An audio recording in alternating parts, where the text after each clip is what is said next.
Madame la ministre. Merci beaucoup, Madame la Présidente. Je vais faire une réponse générale à tous ces amendements, puisque plusieurs d'entre vous souhaitent permettre les tests récréatifs qui se font à l'étranger.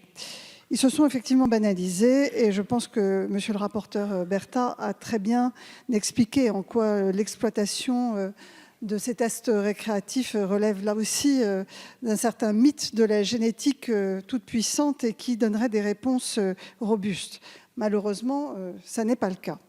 Ces tests sont censés indiquer des origines géographiques probables et c'est grâce à ces tests qu'un certain nombre d'enfants nés d'AMP avec tiers donneur ont pu retrouver effectivement des parents très lointains. Mais moi, sincèrement, je ne me vois pas modifier le cadre légal actuel qui est très protecteur en matière de génétique, a fortiori alors que nous permettons aux personnes qui sont nées d'AMP avec tiers donneur d'accéder à leurs origines. C'est bien pour leur éviter cette démarche dont nous pensons qu'elle est fantasmatique.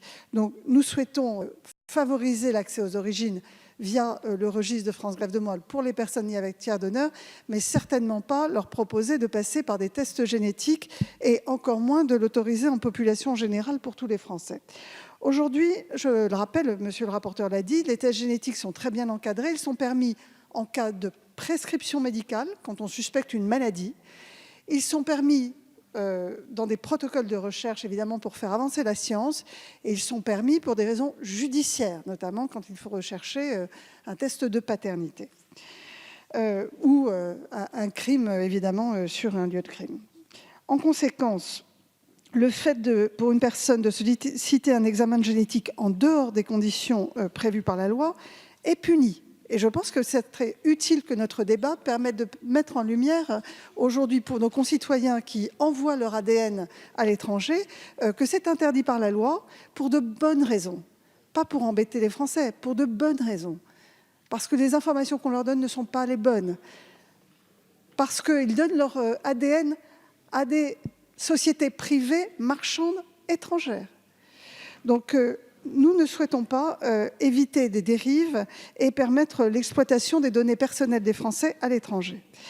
Ce que vous souhaitez reviendrait à autoriser une quatrième finalité aux tests génétiques qu'on appellerait de récréative. Donc, ce serait ouvrir la porte à l'utilisation de ces tests bien au-delà, en réalité, que la recherche des origines. Parce que où se place le curseur ? Est-ce que ce serait, par exemple, des tests de paternité? Imaginez que dans une famille, chacun envoie son ADN. On aurait ces mauvaises surprises que nous connaissons. 15% des Français n'ont pas le père qu'ils imaginent. Par ailleurs, je réfute totalement l'argument sur lequel il vaudrait mieux avoir des bases de données dans des sociétés privées en France qui feraient ces tests récréatifs. La France s'est dotée d'un plan qui est en train de se déployer aujourd'hui pour accumuler des données génétiques des Français à vocation de recherche et de soins. C'est le plan France Médecine Génomique 2025 qui est doté de 200 millions d'euros. Les 2 premières plateformes ont d'ailleurs été financées dans le PLFSS que vous avez voté il y a 2 ans et elles ont déjà été installées à la PHP et à Lyon.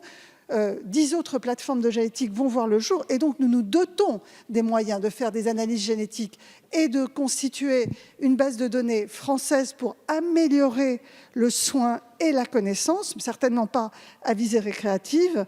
Et puis, voilà, ne nous trompons pas, derrière toutes les pressions que nous avons derrière cette ouverture à des tests récréatifs, il y a simplement la volonté, des volontés marchandes. La génétique, c'est très simple aujourd'hui à faire.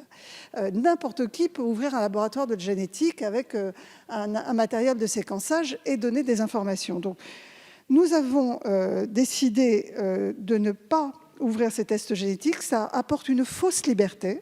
Ça apporte souvent des données auxquelles les personnes ne s'attendaient pas. Et pour avoir entendu des expériences de personnes qui ont envoyé leurs tests en Chine ou aux États-Unis, ils ont eu des informations au-delà de leurs origines, qui étaient des informations sur des susceptibilités de maladies à l'âge adulte ou en vieillissant.